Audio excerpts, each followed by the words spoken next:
Hello friends, काफ़ी दिनों से मैं सर्दी के चक्कर में वीडियो नहीं अपलोड कर रहा था।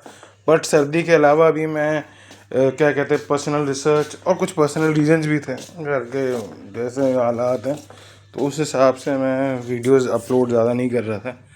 बड़ी मुश्किल से पिछली बार की दाढ़ी काटी थी, अब फिर बढ़ी और सर्दी के मारे और काटी भी नहीं जा रही। एनीवेज, फालतू की बकबक इधर मैंने आपको से हटते हैं और फिर आगे चलते हैं। तो आपके ग्रह अच्छे हैं एंड आपके ग्रह काफ़ी ज़्यादा मतलब कि उच्च की स्थिति में, फिर भी आपको जैसे उम्मीद थी वैसे आप इम्पैक्ट नहीं बना पा रहे। And what is the reason for that, and how can you check whether you are destined for greatness. तो यहाँ पे अब एग्जैक्टली तो कोई फॉर्मूलेशन ऐसा स्पेसिफाइड है नहीं। ऑफकोर्स बहुत बड़े बड़े मतलब कि योग आपके उसमें मतलब भारी भरकम कुंडली हो जिसमें योग हो गया, तब थोड़ा सा लगता है कि हाँ चांसेस हैं कि ये बंदा कुछ कर जाएगा।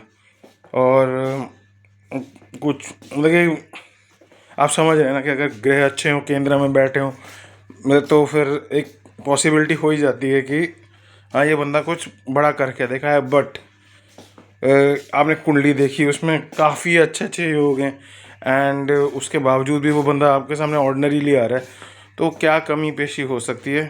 तो उसके ऊपर एक जस्ट मैंने थोड़ा सा रिसर्च किया, ये मेरी रिसर्च है एंड रिसर्च है, तो एंड इसको सिर्फ मैं मतलब कि for sake of my easy understanding मैं आपके साथ ये वो क्या कहते हैं, मतलब मैं इसको टेक्निक को यूज़ करता हूँ और अब मैं आपके साथ वो साझा करता हूँ। तो अब मैंने ये चीज़ मेरे दिमाग में तब आई जब मैंने अपने एक कज़न की कुंडली खंगाल रहा था और उसका सूर्य 4th हाउस में सिंह राशि में था। उसके जस्ट ऑपोजिट उसका शनि बैठा था 10th हाउस में एक्वेरियस राशि में, यानी कुंभ में। तो अपनी राशि में तो शनि शायोग बना रहा है 10th हाउस में, बट उसके बावजूद भी वो काफ़ी मतलब कि there was nothing special about him. मैंने नवांश चेक किया, नवांश में भी Shani has good strength and वो क्या कहते सन भी काफ़ी अच्छा है। शायद शनि वर्गोत्तम ही है उसकी कुंडली में। एनीवे तो जब शनि सुपर स्ट्रांग है फिर भी उसने कोई ऐसा इम्पैक्ट क्यों नहीं बनाया जिस सोसाइटी में हम उसको जाने या फिर वो करें, मतलब कि he is bound to be exceptional no. तो उसके लिए मैंने जस्ट उसकी पाम हिस्ट्री कर दी थोड़ी सी। पाम हिस्ट्री मुझे थोड़ी बहुत आती है, मतलब कि बेसिक अंडरस्टैंडिंग तो है। तो उसमें मैंने देखा कि उसके शनि की रेखा जो थी वो उसके हार्ट लाइन के ऊपर नहीं जा रही थी, यानी आपकी जो सेकेंड वाली मिडिल फिंगर जो है उसके क्या कहते हैं नीचे वो ऑलमोस्ट टचिंग। आपने अगर मतलब अपना हाथ देख रखा है, उसमें 2 लाइनें होती हैं जो कि हॉरिजॉन्टल होती हैं। तो हॉरिजॉन्टल में जो ऊपर वाली लाइन है, I think that is called the heart line. Yes, I am pretty sure it is called the heart line. And उसके ऊपर क्या कहते हैं कि वो लाइन क्रॉस नहीं हो रही थी। तो एंड सेकेंड चीज़ थी कि उसके जो फिंगर्स के नीचे वाले रीजन थे उसमें कोई लाइंस ना के बराबर थी। जुपिटर माउंट सही था, सैटर्न माउंट भी सही था, पैडेड थे, विच शोज़ कि हाँ शनि की पोजीशन अच्छी है, जुपिटर भी अच्छा है, सन वाला माउंट भी सही था एंड मर्करी माउंट भी रीजनेबल था। बट उनमें कोई रेखाएं मतलब कि ना के बराबर थी। सो ऐसा बंदा क्या होता है, उसकी एम्बिशन ही कम होती है। उसके पास पोटेंशियल होने के बावजूद भी जैसे माउंट्स अच्छे हैं वो कुछ अचीव करने की इच्छा नहीं रखता एंड सब्सिक्वेंटली इवेंचुअली वो क्या कहते हैं अब एक मार्क नहीं छोड़ पाता सोसाइटी में।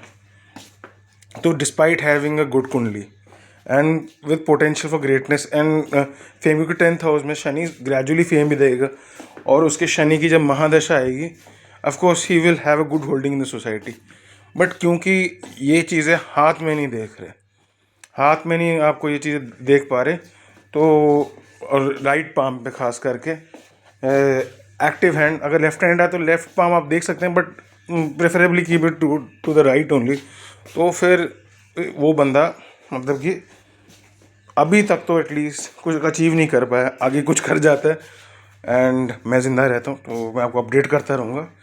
बट ऐसे बंदे क्या करते हैं, वो जैसे शनि अच्छा है तो जज या जो भी अपनी लाइन में एक मिड लेवल मैनेजर या फिर एटलीस्ट एक वीपी पोजीशन पे पहुँचे, सीईओ टीओ टाइप के तो नहीं होंगे, या फिर होंगे कोई शनि रिलेटेड कार्य में ही होंगे। छोटी कंपनीज के मतलब कि प्रोमिनेंट मैनेजर्स बन जाते हैं, मिड लेवल होने के ज़्यादा चांसेस होते हैं। बट आगे के ज़माने में भी पामिस्ट्री को इसीलिए इम्पोर्टेंस दिया जाता है बेसिकली, जो बड़े ज्ञानी पुरुष होते थे, देवी देवता टाइप के या फिर बहुत ही ज्ञानी साधु होते थे, वो देखते थे they used to search the marks of greatness on your hands. आपके हैंड पे स्टार है, आपके हैंड पे ट्राइडेंट है, त्रिशूल जिसे आप कहते हो, या आपके हैंड पे फिश साइंस है कि नहीं। तो साथ में ये लाइंस भी वेल डेवलप्ड हो हाथ में, फेट लाइन जिसको आप सैटर्न लाइन भी कहते हो, मर्करी लाइन, जो भी है, मतलब कि जो भी आपको कुंडली में योग आ रहे हैं उसकी लाइन आपके उस पर स्ट्रॉन्ग है, उसका माउंट स्ट्रॉन्ग है कि नहीं। तो this was just in short my analysis. और इसके जो वेरियस फैक्ट्स है सामुद्रिक शास्त्र से मैंने पिकअप किए हैं। कुछ जो एस्ट्रोलॉजिकल वाला बिट है, पामिस्ट्री वाला बिट मैंने सामुद्रिक शास्त्र से पिक किया, एंड एस्ट्रोलॉजिकल बिट्स जो हैं वो मैंने बृहस्पति होरा सिस्टम जो कि नॉर्मली आप यूज़ करते हो, फल दीपिका को भी थोड़ा सा रेफ़र किए। तो आप इनको चेक कर सकते हो इन चीज़ों को, एंड इसको कोरिलेट करके आप अपनी फ्रेंड्स या जिनको भी आप जिनके हाथ एनालाइज करो, क्लाइंट्स के हाथ एनालाइज करो, उसमें आप एक बार करके देखना कि ये चीज़ कितनी सही बैठती है। और ऐसे इन्फॉर्मेशन नगेट्स के लिए सब्सक्राइब कीजिए मेरे चैनल पर। कीप ऑन सब्सक्राइबिंग, जो भी है grammatical, you know. Anyway, good bye.